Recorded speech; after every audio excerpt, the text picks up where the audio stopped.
Share market को लेकर एक बात अक्सर कही जाती है कि ये जितना दिमाग का खेल है उतना ही किस्मत का भी। लेकिन शेयर मार्केट का एक काला सच ये भी है कि अक्सर इन्वेस्टर्स मार्केट में क्रिएट की गई बज़ के चलते भी अपनी गाढ़ी कमाई ऐसे स्टॉक्स में लगा देते हैं जो देखने में तो समंदर जैसे नजर आते हैं, लेकिन पैसा लगाने के बाद उन्हें पता चलता है कि ये रेगिस्तान की वो मृगमरीचिका है जो दूर से तो पानी की तरह लगती है, लेकिन पास जाने पर रेत के सिवा हाथ में कुछ नहीं लगता। ताज़ा उदाहरण पेटीएम के आईपीओ का है, जिससे जुड़ी कई शानदार खबरें मार्केट में तैर रही थी, जिसका नतीजा था कि कंपनी का आईपीओ लगभग 2 गुना सब्सक्राइब हो गया। लेकिन जब शेयर मार्केट में पेटीएम का बुल दौड़ा तो पहले ही दिन मुंह के बल गिर गया।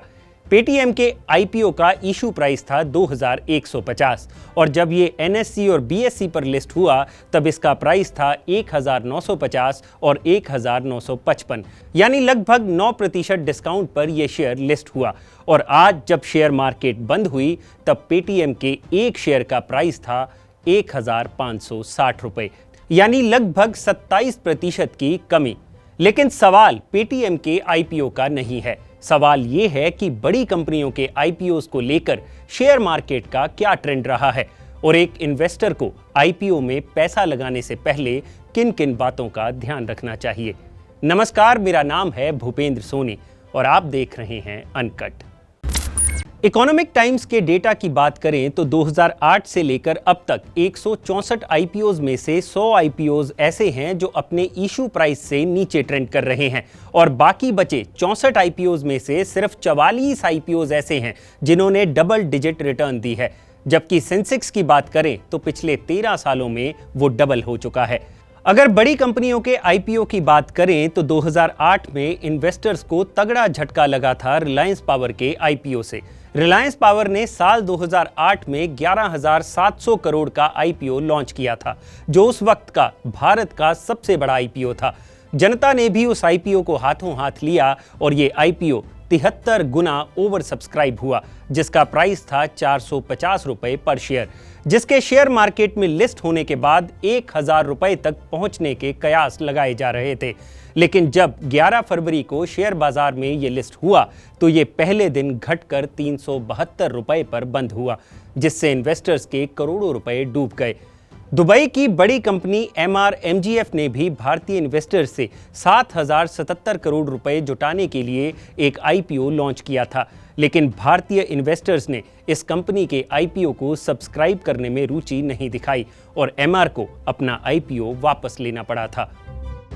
यानी ये कोई पहली बार नहीं है जब किसी बड़ी कंपनी का आईपीओ धराशायी हुआ है। साल 2018 में भी कुछ ऐसा ही देखने को मिला था। इकोनॉमिक टाइम्स की रिपोर्ट के मुताबिक 2018 में मार्केट से जो 27,900 करोड़ रुपए रेस किए गए, उसमें से 80% पैसा 69 आईपीओस के जरिए ही रेस किया गया था। इनमें से 10 आईपीओ बड़ी कंपनियों के भी थे, लेकिन आज उन 10 में से सिर्फ 3 कंपनियों का शेयर ही आईपीओ प्राइस से ऊपर ट्रेंड कर रहा है। इन कंपनियों में शामिल है बंधन बैंक, HDFC म्यूचुअल और लेमन ट्री होटल्स। तो अब ये पूरी कहानी सुनने के बाद बात आती है सबक की कि आईपीओ खरीदने से पहले हमें किन किन बातों का ध्यान रखने की जरूरत है।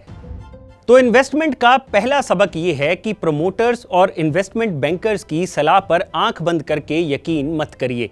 आपके ये समझने की जरूरत है कि कोई भी कंपनी जब आईपीओ लेकर आती है तो उनका टारगेट होता है इन्वेस्टर्स से ज्यादा पैसा इकट्ठा करना, और इसमें उनकी हेल्प करते हैं इन्वेस्टमेंट बैंकर्स और प्रमोटर्स। ऐसे में समझना जरूरी है कि अगर आईपीओ का प्राइस ज्यादा है तो उसके डूबने के चांसेस भी ज्यादा होते हैं, क्योंकि ज्यादातर जितने भी आईपीओ डूबते हैं उनके पीछे सिर्फ मार्केट जिम्मेदार नहीं होती, उस आईपीओ का प्राइस भी जिम्मेदार होता है। रिलायंस पावर के ही शेयर को ले लीजिए, सिर्फ 16 लाख के प्रॉफिट के साथ रिलायंस ने अपना आईपीओ का प्राइस 450 रुपए रखा था, जो काफी ज्यादा था, जिसका नतीजा बाद में इन्वेस्टर्स को ही भुगतना पड़ा। हालांकि कुछ मार्केट स्टडीज के मुताबिक रिलायंस पावर का आईपीओ डूबने के पीछे 2008 की मंदी भी एक कारण थी। रही बात प्रमोटर्स की, तो सेबी जैसे रेगुलेटर्स को मैनेज करने में इनका भी बड़ा रोल होता है, तो ये भी आपके भले के लिए काम नहीं करते। एक बात का ध्यान और रखिए, किसी भी आईपीओ में पैसा लगाते वक्त शॉर्ट टर्म गेन मत सोचिए, लॉन्ग टर्म का सोचकर ही पैसा लगाएं। बाकी किसी भी कंपनी के आईपीओ में पैसा लगाने से पहले उसके प्रॉफिट मॉडल को जानना भी जरूरी हो जाता है, जिसके बूते पर उसके शेयर्स मार्केट में सस्टेन करेंगे। और एक बात और, आईपीओ कभी भी झटका दे सकते हैं। ये एकदम से रफ्तार पकड़ते हैं और कभी-कभी बड़ी कंपनियों को भी झटका दे जाते हैं। अब जाते जाते अमेरिका के खरबपति इन्वेस्टर वॉरेन बफे की एक सलाह भी सुन लीजिए।